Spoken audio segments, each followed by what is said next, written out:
নমস্কার বন্ধুরা, আমি পিনাকির কিচেন ইউটিউব চ্যানেলে আপনাদের সবাইকে স্বাগত। আজ আমি আবারও একটা নতুন রেসিপি নিয়ে আপনাদের সামনে চলে এসেছি। আজকে আমার রেসিপি মুচমুচে চাল কুমড়োর পকোড়া। একদম অল্প সময়ে ঘরে থাকা কিছু উপকরণ দিয়ে ঝটফট এই রেসিপিটা বানিয়ে নেওয়া যায়। আজকের ভিডিওটি সত্যিই আপনাদের খুবই ভালো লাগবে। চলুন তাহলে আর কথা না বাড়িয়ে রেসিপিটা দেখে নেই। চাল কুমড়ো পকোড়া বানানোর জন্য আমি এখানে একটা চাল কুমড়ো নিয়েছি, আর চাল কুমড়োটা এবার আমি কেটে নেব। এবারে চাল কুমড়োটা আমি 4 ভাগ করে কেটে নিচ্ছি। তবে এই রেসিপিটার জন্য আমার সম্পূর্ণ চাল কুমড়োটার দরকার নেই। এবারে 4 ভাগের একটা ভাগ নিয়ে উপরের যে সবুজ অংশটা রয়েছে সেটাকে ছাড়িয়ে নিলাম। এবারে এই অংশটা আমি ব্রেড করে নেব। ফিরে আসছি কিছুক্ষণ পর। দেখুন, চাল কুমড়োর অংশটা আমি ব্রেড করে নিয়েছি, আর যতটা সম্ভব চেষ্টা করেছি হাত দিয়ে চিপে চিপে জলটা ছাড়িয়ে নেওয়ার। দেখুন, এর মধ্যে আর কোনো রকম জলাভাব নেই। এবারে পকোড়াগুলো ভাজার আগে পেস্ট করে রাখা কুমড়োর সাথে কিছু উপকরণ মিশিয়ে নেব। উপকরণ বলতে আমি এখানে প্রথমেই দিয়ে দেব 2 টিস্পুনের মতো চালের গুঁড়ো। পকোড়ার মুচমুচে ভাবটা আনার জন্য আমি এখানে চালের গুঁড়ো ব্যবহার করছি। এবার দিয়ে দিচ্ছি 2 টিস্পুনের মতো বেসন, আর 1 টিস্পুনের মতো ময়দা এখানে দিয়ে দিলাম। কিছু ঘরোয়া মশলা ব্যবহার করব।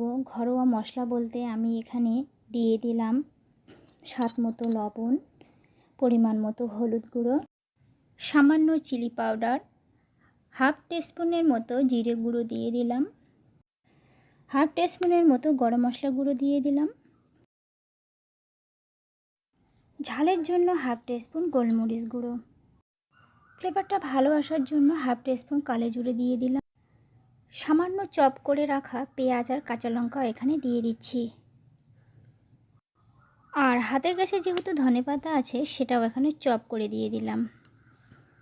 এবারে সমস্ত উপকরণগুলো ভালো করে মিশিয়ে মাখিয়ে নিচ্ছি, আর মেশানো হয়ে গেলে এটাকে এবারে পকোড়া বানিয়ে নেব। চাল কুমড়োর পকোড়া বানানোর জন্য আমি আগে থেকে একটা কড়াই বসিয়ে দিয়েছি। কড়াই হাই হিটে গরম করে নিয়ে পর্যাপ্ত পরিমাণ তেল দিয়ে দিলাম। আমি এখানে রিফাইন অয়েল ব্যবহার করছি, আপনারা চাইলে সর্ষের তেলও পকোড়াগুলো ভেজে নিতে পারেন। তেলটা ভালো রকমভাবে গরম হয়ে গেছে, এবারে পকোড়াগুলো ভেজে নেব। আমি সবগুলো পকোড়া কিন্তু একসাথে দিচ্ছি না। পকোড়ার শেপগুলো আপনারা আপনাদের পছন্দ মতো করে নিতে পারেন। 1 থেকে 2 মিনিট পরে পকোড়াগুলো উল্টে পাল্টে দিতে হবে। পকোড়াগুলো ভাজার সময় একটা ব্যাপারে মাথায় রাখতে হবে, পকোড়াগুলো একদম লো হিটেই ভাজবেন। হাই হিটে যদি ভাজেন তাহলে পকোড়াগুলো তাড়াতাড়ি লাল হয়ে যাবে, আর ভিতরের দিক থেকে কিন্তু কাঁচাই থেকে যাবে। প্রথমে কড়াইটাকে মিডিয়াম টু হাই আঁচে গরম করে নিয়ে গ্যাসের আঁচটাকে লোতে করে দিয়ে তারপরে আমাদের পকোড়াগুলো ভেজে নিতে হবে। তো দেখুন বন্ধুরা, পকোড়াগুলো লাল লাল হয়ে গেছে। এবারে ভালো করে তেল ছাড়িয়ে আমি পকোড়াগুলো নামিয়ে নিচ্ছি। ঠিক একই রকমভাবে আমি বাকি পকোড়াগুলোও ভেজে নেব। আর পকোড়াগুলো ভাজার সময় অতি অবশ্যই আমি গ্যাসের আঁচটা লোতে করেই পকোড়াগুলো ভেজে নিচ্ছি।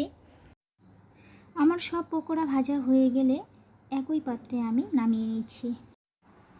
এই দেখুন পকোড়াগুলো কতটা সুন্দর হয়েছে। এবারে আমি পকোড়াগুলো গরম গরম পরিবেশন করে নেব। আপনারা চাইলে এই পকোড়াগুলো কিন্তু সন্ধেবেলা স্ন্যাক্স হিসাবেও সার্ভ করতে পারেন। আর দেখুন পকোড়াগুলো কতটা মুচমুচে হয়েছে। কোনো বৃষ্টির দিনে বিকেলের আড্ডায় যদি চাল কুমড়োর এমন লোভনীয় মুচমুচে পকোড়া থাকে, আর তার সাথে যদি 1 কাপ গরম গরম চা থাকে, তাহলে বিকেলের আড্ডাটা বেশ জমে যাবে। আমার রেসিপিটি ফলো করে আপনারাও একবার বাড়িতে বানিয়ে খান, আর কমেন্ট করে অবশ্যই জানাবেন কেমন হয়েছে খেতে। আশা করছি আজকের ভিডিওটি আপনাদের খুবই ভালো লেগেছে। ভালো লাগলে একটা লাইক করে দেবেন।